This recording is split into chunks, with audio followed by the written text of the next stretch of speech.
Hello everyone, welcome back to my channel. It's me, Yeonni, and for this week's video, we have another PhD program video. I think after this one, I'm gonna kind of dial it back on these. I have a few vlogs that I've been meaning to edit and upload. I went to Korea last year, which was so much fun. I went to New York a few weeks ago, which was so much fun. I really need to get on editing those, and I just want to put it on my channel, not only to share, but for my own memory's sake. Today, I wanted to share my top 5 do's and don'ts on applying to psychology PhD programs. I compiled this list with things that I'm glad that I did, or things that I wish that I did, or things that I'm glad I didn't do, or if I didn't get in this round and were to apply again, or if I were to give advice to someone else, I would advise not to do. Take everything with a grain of salt. This is my own personal opinions with the hopes of just helping anyone who might be curious. So with that said, let's get straight into the video. But first things first, hi, if this is your first time on my channel, my name is Yeonni and I am a mental health professional making videos every weekend after a long week of work. I really enjoy making videos here on my YouTube channel about topics on mental health, psychology, social work, social justice, lifestyle, advice, really anything I feel like making on the weekend. So if any of that sounds interesting to you, please make sure to check out my YouTube channel and subscribe. And with all that said, now let's get straight into the video. My first advice is do take your time preparing your applications, aka don't rush your applications. So obviously, like I said, this is my own advice, right? For me, I kind of took the long road when it comes to preparing my application.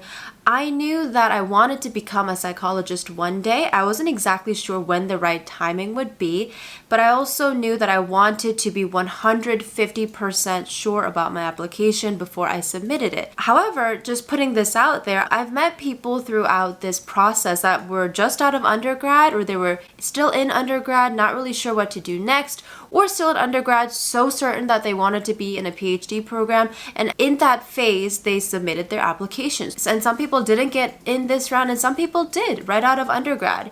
So it's really so different for everyone and what kind of background and experience you have. But I personally, I think it paid off well for me that I did take my time and I did not rush my application. I tried to have a long-term plan. Like I said, I knew I wanted a master's degree before applying to a PhD program. I knew I wanted to get some work experience after my master's degree before applying to my PhD program. So I did all of that.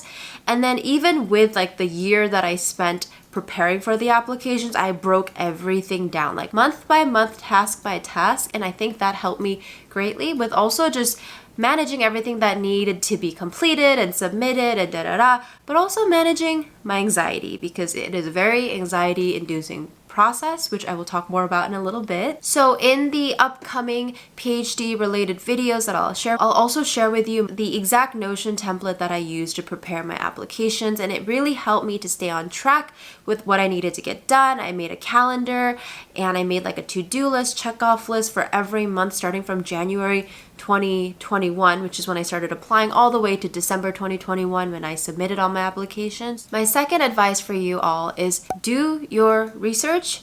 Don't just throw applications in without research. I believe that it is important to put in a lot of work into these PhD applications. It's not only about, getting your transcripts, getting your GRE test done. It's not only about, working on your personal statements, but I believe that research was a fundamental part of what helped me to be a successful candidate this year. So when I say research, I mean research into what kind of candidates are programs looking for, depending on what kind of psychology PhD program, or they could just be PhD programs in general. But since I only applied to psychology ones, obviously take that with a grain of salt. Really look for what kind of candidates do get accepted into these programs. What are their work experiences? What are their school experiences? What are their grades like in school? What are their GRE scores like? Do research on what these programs are looking for in a successful candidate. And research obviously can be done with our best friend Google. You could also look up videos on YouTube as well. I noticed that there are a lot of videos here on YouTube talking about the PhD application process as well, so you can check that out. So research that. Also research on what kind of programs you want to go into.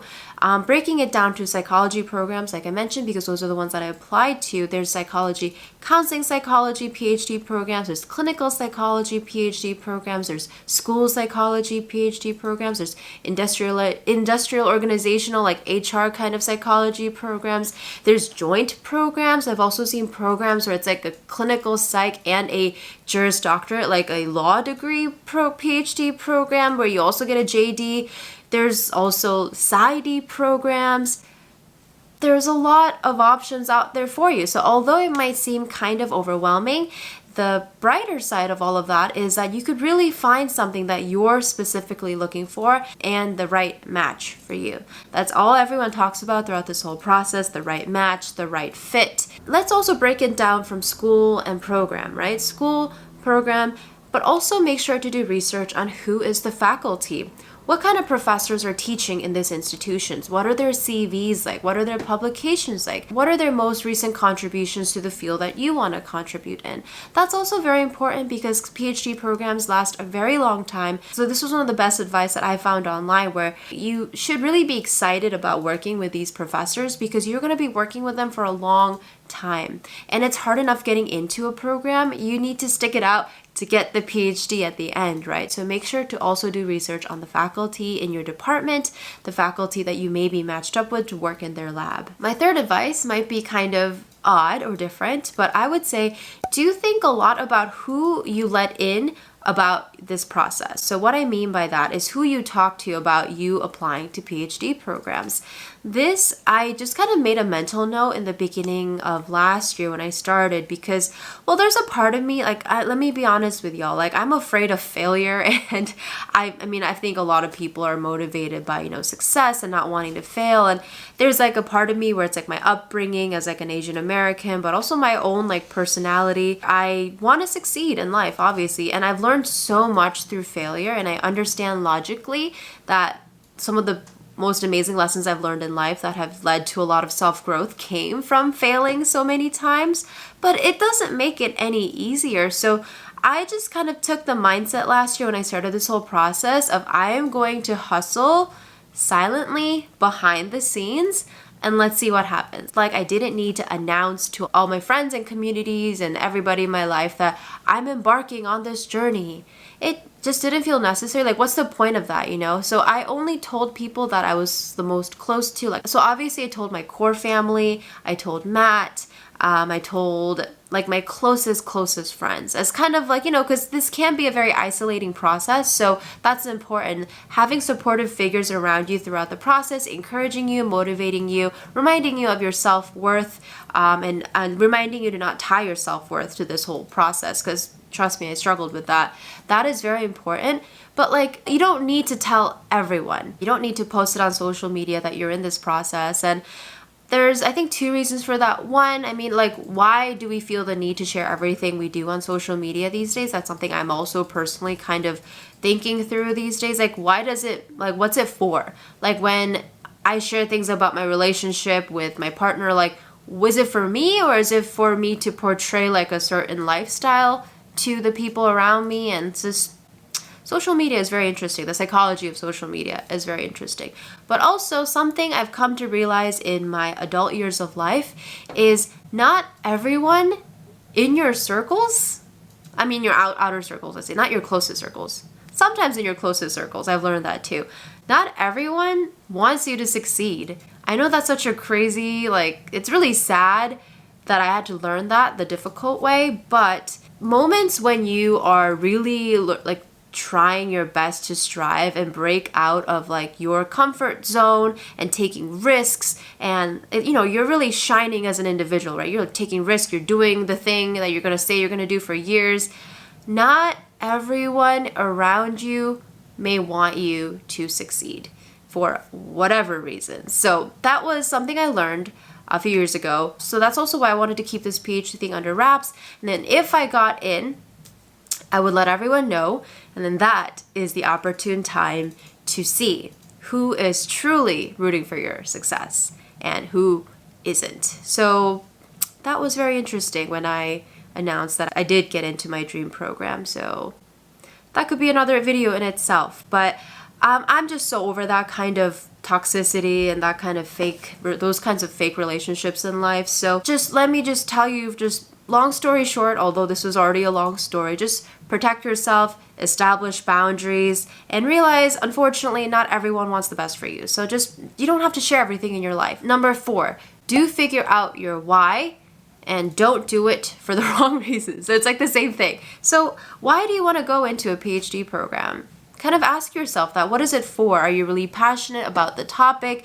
Do you like school? Because it's a long commitment. Can you see yourself doing research? Can you see yourself, if it's like a clinical psychology program, can you see yourself working and treating patients? Can you see yourself in an academic environment long term? Like I said, being back in school for 6 years. Who is this for? Is this really for yourself? Or, like I said, as an Asian American, I really had to kind of establish those boundaries early on in life. But it's like, is this for you, or is it for the perceived you, or like the you that you want to be perceived as by society, or even by your family, by your parents? I had to kind of deal with that myself because I come from a family of professors. My dad's a professor, my uncle's a professor, my grandpa's a professor. They're like professors all down that line. So I did a lot of self-reflection. And then I realized maybe there could be a part of me where it's like, it'd be nice to make my parents proud. I think every child wants to, let me not speak on everybody. I think many children, many Asian children especially, want their parents to be proud of them. But I know that's like, let's say like 1%, really, to be honest. As soon as I started walking my path, wanting to work in mental health, my parents and I dealt with that kind of disconnect and the misunderstanding pretty early on in my walk. And then I think we dealt with that in a pretty healthy way. So now I just do my own thing, to be honest. And I want to get a PhD because I've already talked about all of this before. All the reasons that are for my desires, for my life, and what I want to do in this world, and all the need that I see in this world. And I just want to, like I said, I always say, like, roll up my sleeves and get involved in just hopefully contributing to a better future in the realm of mental health and in the realm of Asian Americans in mental health. So do figure out your why. Think of the time commitment and investment. Think of the financial commitment and investment, the personal mental health, physical health commitment and investment. You're going to be spending a lot of your younger formative years in school, and you won't be really making much money, like stipends and TA-ships.